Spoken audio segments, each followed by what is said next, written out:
Nutty Sports Gamer here. Funny story. I recorded an intro to this episode that I have now put at the end of the video instead of the beginning because it went on for about 7.5, 8 minutes. And it's just me explaining in great detail all these trades that were made in the middle of the 1988 season. I've decided that it's a bad way to begin an episode, just rambling on and on about fake trades. Like, what am I doing, right? Like, after I got done recording it and I listened back to it, I didn't want to have to go through the whole thing again. So that's why I'm going to keep it in this video. And I think I provide some good explanations and interesting insight as to why these trades were made. But I went on for way too long. So January 1988 highlights will begin this episode, and then I will tack on my original intro to the end of the ep. And you can decide for yourself if it would have been a good way to start the episode, or if I made the right call in beginning this episode with highlights. So until then, enjoy highlights from the month of January in the 1988 season. First game is Kings versus Blazers. Let's talk about this game. Jay Humphries makes this shot. And here is Buck Williams receiving the pass and getting a reverse dunk right there. Humphries misses this time. And the Blazers are in transition. And Terry Porter is going to pass it to Clyde Drexler, who penetrates and makes that layup. Pretty neato. Here comes McCormick with a dunk. Expanding on the lead, Kiki Vandeweghe is going to make a layup himself. So the inside defense, the rim protection is not looking too great. Everyone's getting a layup on the Blazers, which is not great. Jay Humphries, on the other hand, can't seem to penetrate. He passes it out to Arvydas Sabonis and makes the shot, cutting the deficit to 5. But they're going to need to stop. Instead, they foul, and we'll see if this gentleman can make these free throws. I think, who is that again? Goodwin, I think his name is. I'm not even sure. Is he a generic? He might be a generic. That would suck.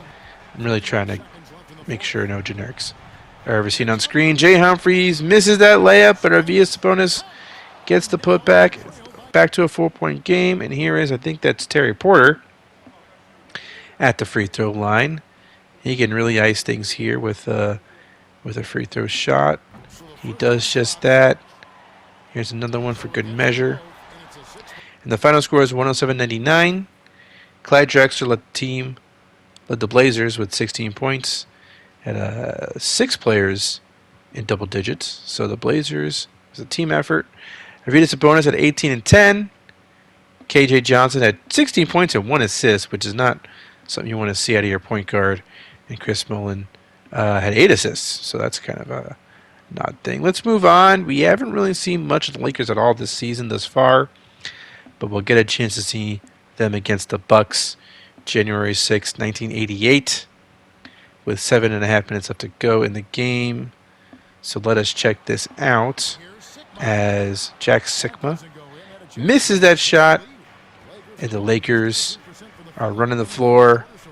Cooper with the dunk right there, and the Lakers are up by 2. George Gervin pulls up for the jumper, sinks it, and that's why you cite him for him to make those shots. James Worthy also makes a bucket, back to a 2-point lead for the Lakers. And here, another jumper is made, this time by Allen Lovell for the Bucks, tying the game up. Magic misses that shot, but Kareem Abdul-Jabbar gets it to fall after getting the rebound. Magic Johnson makes this shot now, and it's a 4-point lead for the Lakers. And the Lakers have the ball once again with 3 minutes left to go. Magic pulls up, makes a jumper. He has to score more now for the Lakers, and he is up to the task.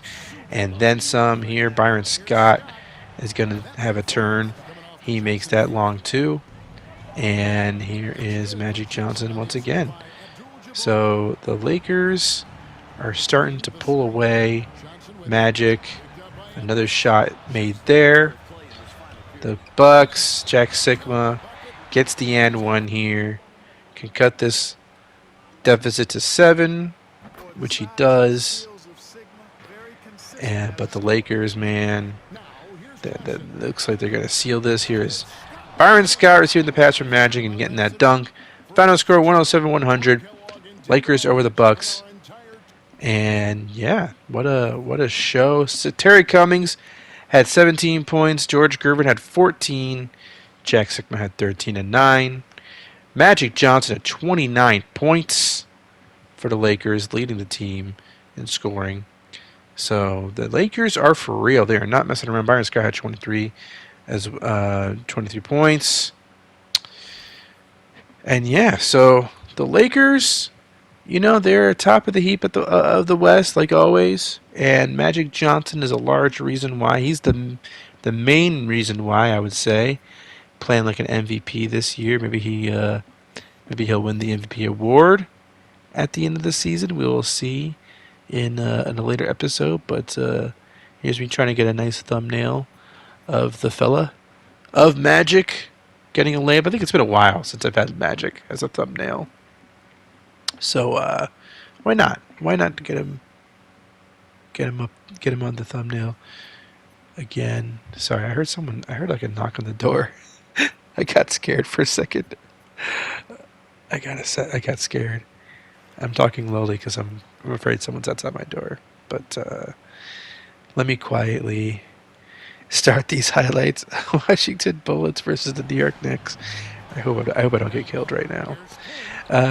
Bernard King makes that shot as he falls down. I'm just going to keep recording because otherwise I'm going to be more scared. I'm just going to keep talking. It comforts me. Xavier McDaniel misses that 3, but Cliff Robinson gets the putback. If I keep talking, I'm not alone. Al Wood penetrates, draws the foul. Jeff Malone fouls him there. And with these free throws, the New York Knicks will take the lead with 91 seconds left to go. John Stockton. I don't think anyone's at the door. I think I don't know. Some noise outside spooked me. John Stockton makes the layup as he falls, and it's back to a 1-point lead for the Bullets. Al Wood passing it to Bernard King. When he gets the ball, he surely will want to take the shot. He steps back, can't find what he's looking for. Shoots it anyway, goes in, 101-100. John Stockton has a chance to take the lead. He misses the shot with 8 seconds left. And here is, I think that's Bill Cartwright, making free throws with an unusual free throw form there, I would say. But that will maybe ice the game. Let's check this out. 8 seconds left to go. John Stockton from the baseline, the corner 3. He misses. Ewing gets fouled, and that is the end of the game. 105-101 is the final score. Bernard King had 22 points, as well as Patrick Ewing, who also had 14 rebounds to go with those 22 points. Bernard King, he's still the man. It's nice to see him still in New York. He never had any problems with his knees, so I didn't see a reason to have him leave New York if he's perfectly fine and healthy. Cliff Robinson had 29 points. John Stockton had 16 and 12. And plus minus, let's see who, do I press square?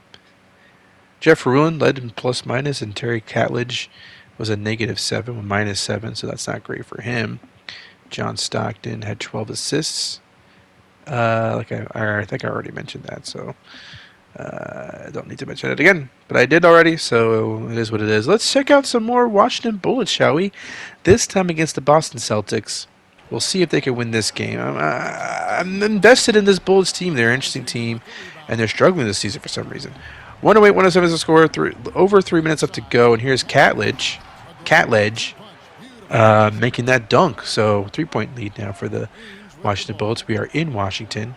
I don't think we've seen their court very much this season. Looks kind of nice. Has more personality than it did before. You know, we actually know the name of the team. If you look at the court, you actually know. Before it was just some stars, some like white stars, red, white, and blue court with some white stars. Danny Ainge makes that layup, cutting the deficit to 1. John Stockton, though, misses. Cliff Robinson gets the putback right there. A minute left to go, and John Stockton is going to pass it to Jeff Malone. Stockton to Malone, the famous Stockton to Malone connection, guys. John Stockton to Jeff Malone. I almost said Karl Malone. Kevin McHale misses that shot. And the Celtics will lose. So the Bullets can beat good teams, right? 117-115 is the final score, by the way. Celtics almost came back, and maybe I simmed too early. Jeff Malone had 19 points. Jeff Rulin had 17, and John Stockton had 16. And 17 assists. That's why he's averaging 13 assists per game. Jesus. Jeez Louise. That is mighty impressive. Look at that. Reggie Lewis, 16 points, 4 of 4 from the field. Damn. That's I'm excited to see. I think one day, eventually, he will be in the starting lineup. I don't know when or how, but it'll be interesting to see if the Bullets can transition into a 90s team with Reggie Lewis being their starting small forward or shooting guard. You know, maybe Jeff Malone ages out, or Xavier McDaniel moves the power forward, or gets traded or something down the line. But we'll see. But so let's move on to the Bucks versus the Pistons. We've been seeing a lot of the Bucks this year because I like seeing George Gervin on the Bucks team. Adrian Danley makes that layup there, cutting the deficit to 1 for the Pistons.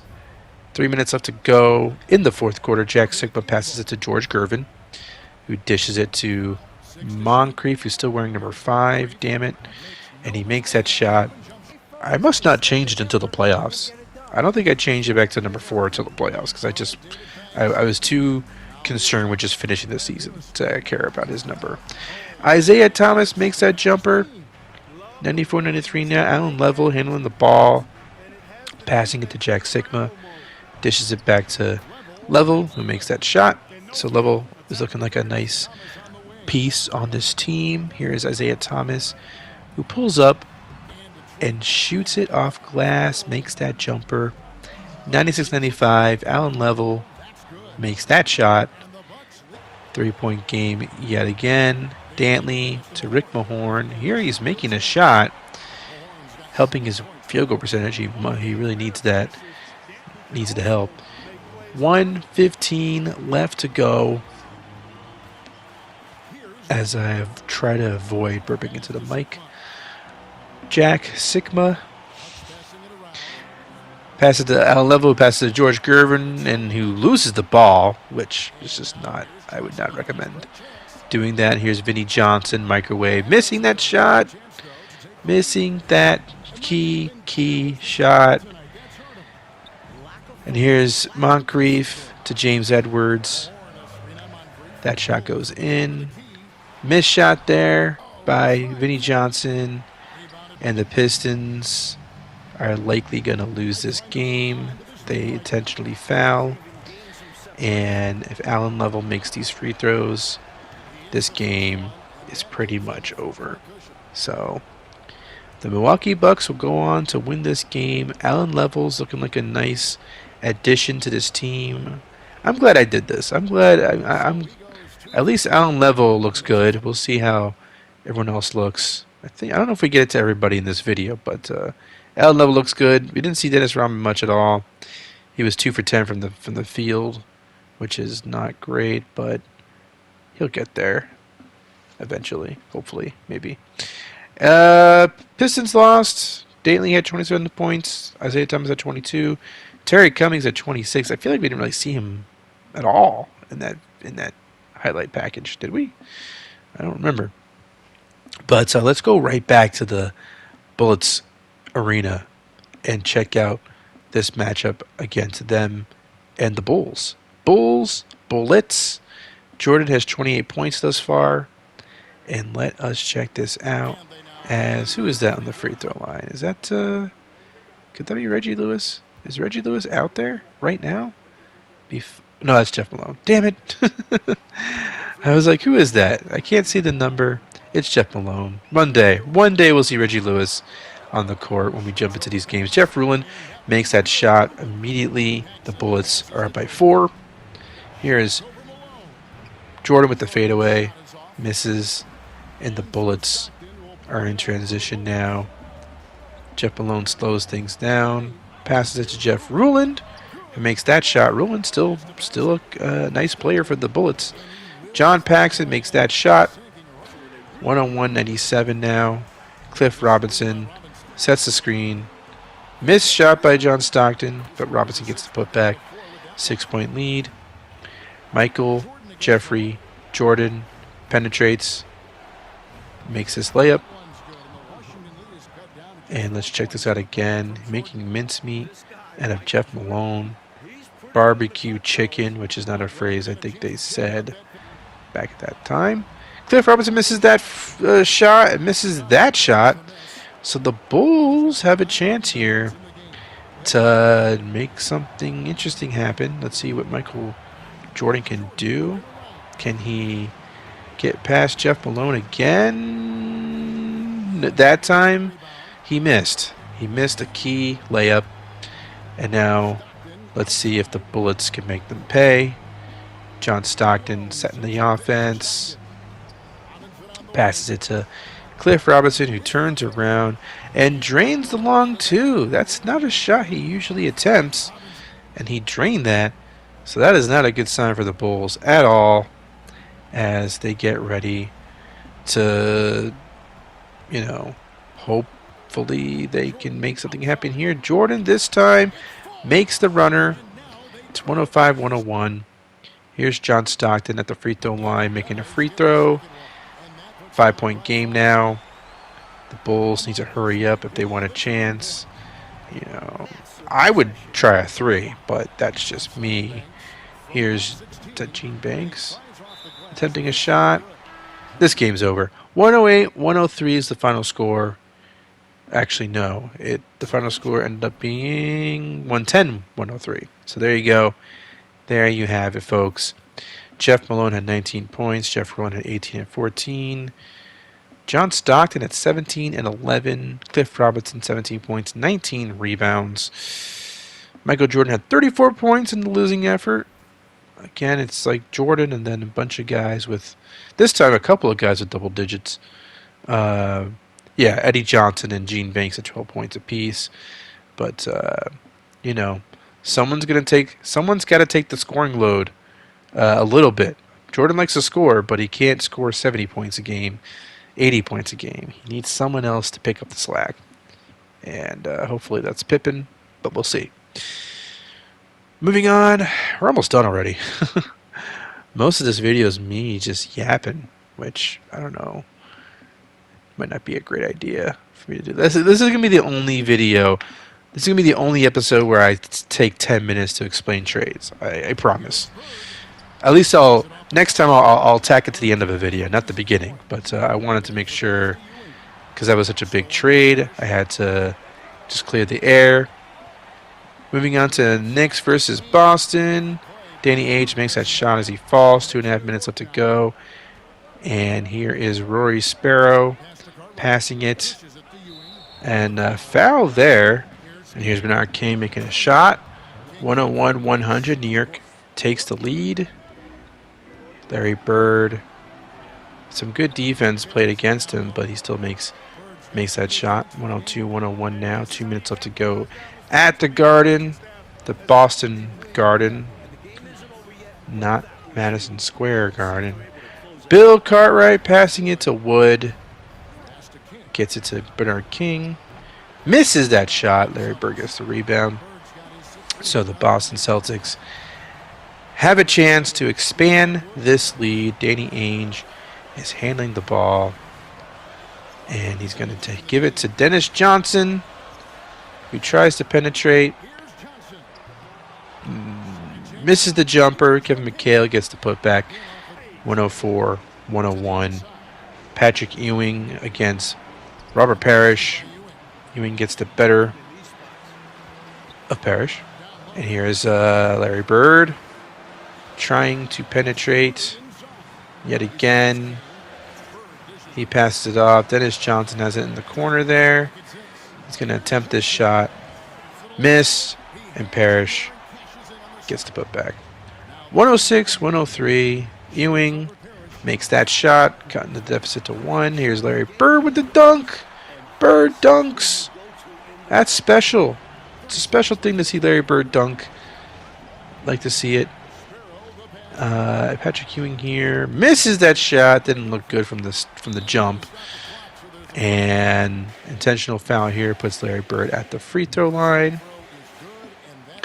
And it's looking like this game might be a wrap. The final score is 111-105. So there you have it. Larry Bird had 32 points. Danny Ainge had 19. Kevin McHale had 10 points, 11 rebounds, I should say. Patrick Ewing had 25 points. Bernard King had 18. And a pretty good game. Pretty good game. These games there weren't any cool overtime games, but a solid group of games. In the next episode, we will be exclusively covering the 1988 All-Star break. Check out this potential thumbnail of Bird dunking. That looks pretty cool, although that ref's Heine is in the way. So I don't know if I want a ref Heine. I was gonna say but, then I thought to say Heine, and I just don't want. Now I just want to keep saying Heine. But I will spare you. I will not say Heine anymore. But yeah, Bird Duncan looks pretty cool. It actually looks pretty cool. Looks pretty cool this time around. I think a few seasons ago I had a Bird dunk, but it looked lame as hell. This one looked pretty good. 3-point shootout is coming up next, as well as other All-Star break festivities in the next episode. Dale Ellis, Reggie Miller, Chuck Person, Detlef Schrempf, Chris Mullen, and Nate McMillan are going to be in the 3-point contest. I think that's a pretty solid lineup. That's a pretty good lineup. Best lineup we've had so far, I think. And then dunk contest, Scottie Pippen, Kenny Walker, Michael Jordan, and Charles Barkley. I'm very, very curious, intrigued by the idea of Scottie Pippen going up against his teammate Michael Jordan in a dunk contest. Barkley's going to be there too. He's going to have some lame dunks for you like he always does. And Kenny Walker. But Pippen versus Jordan. Going up against each other in dunk contest, that is something that you definitely will want to see. So please stay tuned for that episode. Like and subscribe this video, subscribe to this channel, and you will want to see the dunk contest. It's going to be fun. Good night.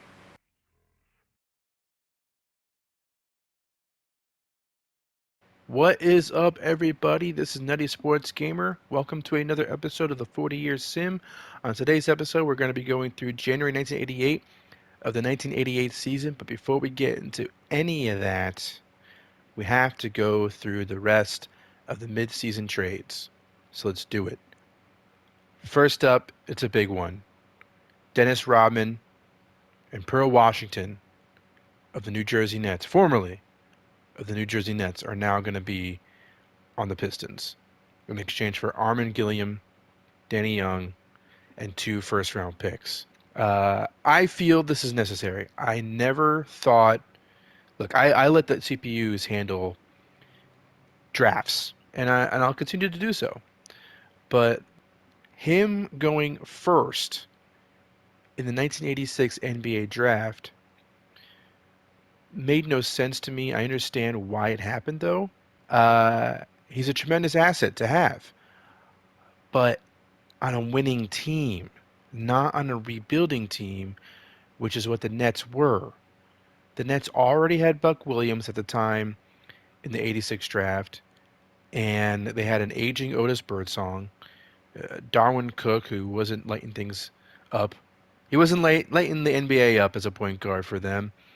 And so they were just kind of stuck. You know, they made a couple of playoff appearances earlier in the sim, but Otis Birdsong was getting old, and Albert King left for the Cavaliers, I think, at that point. Maybe he was a year away from doing that. But my point is, the Nets were in flux, and the CPU decided, What should they do with the first pick? Should they go for Arvydas Sabonis? Should they go for Drazen Petrovic, who really was on the Nets in the 90s? No. Draft Dennis Rodman because he is the player with the highest potential. He's the player who made the Hall of Fame, won Defensive Player of the Year, had a long career, won many titles. And so on paper, sure, a CPU, I could see a CPU making that trade, right? It makes sense to the CPU, but it doesn't make sense in practicality. And the best foot forward at this point is to trade him, is to trade Dennis Rodman to the Pistons. Let the bad boys Pistons reach their final form. To me, this is the final form of the Pistons. So moving on from that, we have Kevin Duckworth getting traded from the Bulls to the Cavaliers. I figured the Cavaliers aren't going to make the playoffs, and this is Duckworth at this point hasn't been developing all that great. Duckworth in real life, by the way, in '89 season made the All-Star game, so I'm hoping that he can finally progress into something special in the near future. So that is that trade. This is another big one. Tom Chambers is no longer going to be a Supersonic. He's getting traded to the Clippers in exchange for Jamal Wilkes, a 92 first round pick, and 2 second round picks. Um, I made this deal because Tom Chambers in real life at this time in the following offseason, uh, he went to the Phoenix Suns. But the Phoenix Suns are so terrible. And I know they were bad in real life too in 88. They were bad in real life in 88. They won like 27, 28 games. And then Tom Chambers came in there, became an all-star caliber player, and I think they won 55 games the following season. But I don't think the Suns are there. The Suns are even worse now than they were in real life at this point. And the Clippers are desperate to try to maintain relevance, and they're willing to sign away their future in order to get a player of the caliber of Tom Chambers. So I think this deal makes sense, and it helps the Supersonics further, uh, it, you know, do their tank, rebuild, acquire assets, etc. The Supersonics, after receiving Jamal Wilkes, immediately traded him and Jesse Wright, who I think is just a generic, to the Kings in exchange for Steve Stepanovic, Charles Jones, and a Mavericks first round pick. So the Kings now have Jamal Wilkes, a veteran power forward, to pair with their young core. So I think that's a good move for the Kings because I really want them to try to make the playoffs. And having an experienced power forward like that who's won a ring, I think 2 rings or a couple of rings actually, in exchange for Stepanovic, who didn't seem to be making that much noise for the Kings thus far in the season. So I think this trade is a good one for the Kings. They don't need any more draft picks, at least right now. Right? They got a full roster, which we'll get into in a minute, uh, of young players. They need some veterans to help guide them to the playoffs. So that is that trade. We also have Reggie Theus getting traded from the Warriors to the Hawks. Reggie Theus only ended up playing for the Warriors for a few months. The CPU signed Reggie Theus to the Warriors in the off season. Usually in the off season, I take care of the big fish, the big free agents, and then I let the CPU take care of the rest. And in this case, CPU signed Theus to the Warriors, and that didn't didn't work from the get go. The Warriors are terrible, as I explained in the previous episode. As you saw, their record in the previous episode, they're just an absolutely terrible team, and Reggie Theus wasn't helping them at all. And now they get William Bedford, an '88 first round pick, in the hopes that they can get a good player in the draft, and with that pick, and William Bedford is a promising center. Reggie Theus goes to the Hawks and helps out with their playoff run. So that is that trade. Danny Shays and Lewis Orr. Danny Shays was on the Nuggets at the beginning of the season. Then he got traded away for Joe Barry Carroll. The Warriors decided to trade Danny Shays to the Kings for Bill Wennington, Ron Grandison, and a first-round pick. The Kings, again, trying to make the playoffs, trying to improve their bench. So now Shays and Sabonis, that's going to be their center rotation, Jamal Wilkes and Otis Thorpe. All together, that's a pretty nice front court rotation, if you ask me. And then we got, okay, so two more. Alan Level and Steve Stepanovich, who had just gotten traded from the Kings to the Sonics.